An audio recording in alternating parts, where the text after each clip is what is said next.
This week I want to introduce everybody to my great friend, Courtenay Rogers.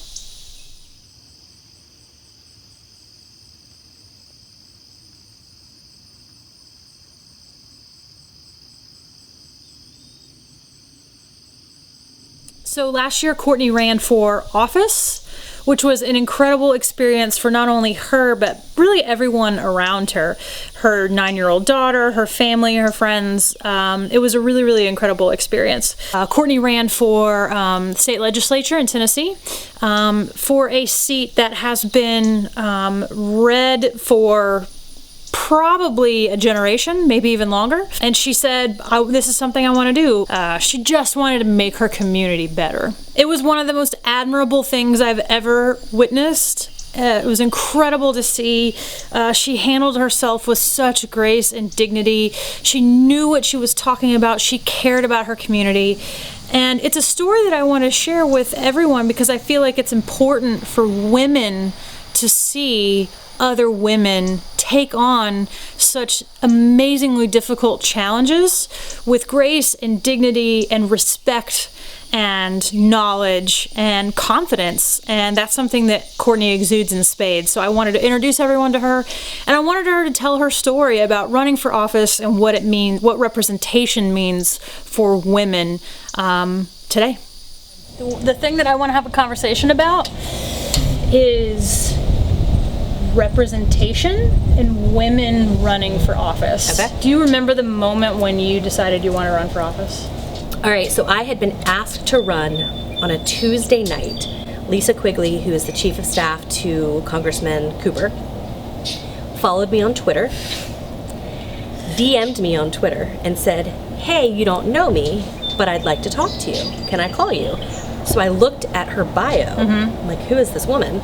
Looked at her bio and it said chief of staff to Congressman Jim Cooper, and I was like, yes ma'am, here's my phone number. You know, like of course, if the chief of staff to a congressman wants to talk to you. So she called me the next day and explained that she and a few other people were really pushing to get women on the ticket across the state of Tennessee, specifically up against incumbents and long-time incumbents. You know, I said, I'm not qualified, I can't do this. And her immediate response was, well, yeah, but if you're a guy, you would say you signed me up. I'm like, ooh, you got me. And then she's like, you're a veteran, you've served your country, you should serve your community. You know, you have this company, Girls to the Moon. Like, she's obviously done a great job stalking me. Wow. I go to, it's just a monthly event that the Williamson County Chamber puts on, but it's all of the Williamson County representatives come together and they give you like a State of the Union, you know, once a month while they're in session. This is what we're doing up here. Right. And it was 4 old conservative white dudes. And even the moderator, nice guy, but like another old white guy, sitting up there, and I thought, whew, I'm gonna run. It hit me like a ton of That's bricks. awesome. And it was because I looked up there and I saw all these, like, it mostly was like the white part. Yeah. Then the male part, and then the conservative part. Yeah. Because I live in a conservative county. Sure. But then I looked around at the audience and there were brown people and women and young people and old people and conservatives and liberals, and like then you look back up at the stage and you're like, there's no representation. Right. And I literally got my phone out and texted Lisa Quigley right then. I'm in. And there's just no women anywhere, is there, in this state? I think we're 17%. In the House? Actually, in the House. And well, no, that's the entire, it's the House and the Senate together. Why do you think that women don't run for office? Because we don't think we're qualified. We don't. Because you didn't feel like you were qualified. Oh yeah, and now I've done a lot of research on this, and it comes down to, it's just like we're afraid to ask for the raise at our job.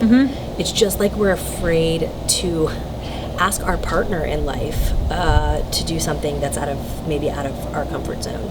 It's just like we're afraid to tell our friends that they hurt our feelings.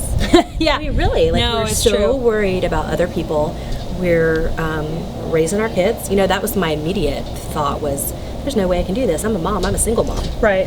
And, you know, we want to take care of our kids first, and then our families, and then our friends, and then our jobs, and then our cats, and then our dogs, and then we'll take care of us. But I think it comes down to just always thinking about other people. Yeah. I think is what it comes to. Yeah, it's like... It's an empathy thing? Yeah, it's an empathy, but also nurturing. Mm-hmm. Like, how can I take care of all these other people if I'm out running for office, or if I win and I'm elected? But what's interesting, to me, the counter argument of that is, to me, that is what makes a great politician. Absolutely. I almost walked out of the debate that you had with him. It was horrible. Because everything that came out of his mouth was a lie, and I couldn't sit there and listen to him do that. And I don't know if I've ever said this to you, but I think it was in that moment, like, you kind of became my hero. Aww. Because you looked at that guy in the face and you kept your calm, and that kind of grace is a really huge thing. So, and you're expected to be that way as a woman too, right? Yeah, that was a huge turning point for me, because I surprised myself, and how much grace you had in the moment. Not even grace, but like, I surprised myself at how freaking good I was at that. I was blown away. I love public speaking, but I'm always prepared. You know, it's like I know what I'm going to say, and I've prepped for it, and all that kind of stuff. I mean, this is like, people are asking you questions. You have no idea what they're going to ask you. You also have no idea what the person next to you is going to say. Right. But you came armed with the facts. I was prepared. I was very, very prepared. And I basically just said, like, I'm going to kill this. I'm going, and you did. I annihilated that dude. Yeah. He still got 70% of the vote. He did. What advice would you give, you know, an 18-year-old girl or a 21-year-old girl who has the itch for this, or wants to take care of people in a more public manner? What advice would you give them for doing that? Get involved with local politics. Local is everything. Local is everything. Run for city council. Run for city council, run for school board. Figure out how it works first. Yeah. So I was really lucky because I did get involved with the school board drama that we had in Williamson County. But to talk intelligently about it, I had to really understand. I had to go to the meetings. I had to watch how that worked. I had to understand how the school board works with, in Williamson County, they're called commissioners instead of council, but it's the same deal. And then how does that work when you're talking about the county mayor versus the city mayor? I wanted to talk about it in a way where people could understand it. So I had to do a lot of research and figure that out. And then I just surrounded myself with really smart people. There's nothing wrong with going behind the scenes for a couple years to figure it out first. You know, get on some boards, get on some committees, know what you're talking about. And it's a long game. It is a long game, but also you don't have to be the expert to run for office. So don't wait, don't push it off going, oh, I don't know enough yet. I've got to know more, I've got to know more. It is confidence. I mean, I luckily, I am a confident person, and I have been my whole life, and it's how I was raised. And I know that that's what stops a lot of people, but you don't have to be that confident. I mean, some of our best lawmakers, if I look around locally in Williamson, even Davidson, I mean, I think Jim Cooper does a fantastic job. Yeah. He's not an extrovert. No. He's not overly, I'm not going to say he's not confident, but he's quiet. He just kind of sits back and a man of the takes it people. in. Yeah. But I would say, just do it. I mean, do what Nike says. Just do it. Just do it. You will never know, and be prepared to lose, and be prepared to lose 2 or 3 times. And you can't let your ego get in the way. Like, I didn't really think I was going to win. I had little glimpses that kept me going, but I think that was like a mental thing to protect myself because I was so tired and so overwhelmed. Surround yourself with good people. I had my friends help me so much with Claire, and came and knocked on doors with me and showed up for me. You know, and so you've got to have a strong team, and you have to believe in yourself. But we as women, we just need to believe in ourselves more.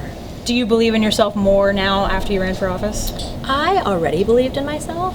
What I realized is that I'm capable of doing a lot more than I ever thought. It's a different kind of confidence. It's more of a like, man, I ran for office, and I don't care that I didn't win, but I did it, and I worked my butt off. And if I can do that, I can do anything. Yeah. I also remember that girl that came up to us at the Women's March, like out of the blue. You remember that? So cool. And she, like, are you Courtenay Rogers? You were like a rock star to that kid. That was so awesome. And she came up, and she was very nervous, and she just kind of said hello, and then casually sort of walked away. It was so cool. It was like, it's the way that I've seen people treat the famous people that I know, you know, like they just can't handle it, but she did it anyway, and Claire saw that too. Yeah. I mean, that's what we've got to do for all the 10-year-old girls. Yep. Because